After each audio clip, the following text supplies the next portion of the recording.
ആഗ്രഹിക്കണ എല്ലാ സ്വർഗത്തിന് കിട്ടും.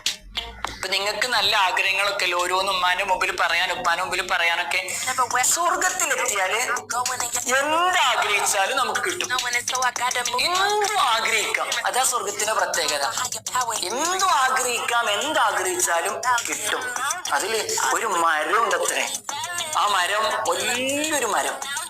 ആ മരത്തിന്റെ താഴെയൂടെ നമ്മൾ ഇങ്ങനെ നിഴലിലൂടെ നടന്നാലേ 100 കൊല്ലം നടന്നാലും ആ നിഴല് കഴിയൂല.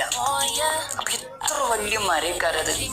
അവിടുത്തെ മണ്ണ് കുങ്കുമം കൊണ്ടാണ്. പിന്നെ ഇഷ്ടിക സ്വർണ്ണോ വെള്ളി കൊണ്ടുള്ളതാണ്. ചെരക്കല്ല് തന്നെ അവിടുത്തെ രത്നവും മുത്തും കൊണ്ടൊക്കെയാണ്. അപ്പൊ നിങ്ങൾ ആലോചിച്ച് നോക്കി, എന്ത് ഭംഗിയായിരിക്കും ആ സ്വർഗം അല്ലേ? ഒത്തിരി അവിടെ 4 പുഴയുണ്ട്. ഇപ്പൊ നമ്മുടെ നാട്ടിലൊക്കെ പുഴയില്ലേ?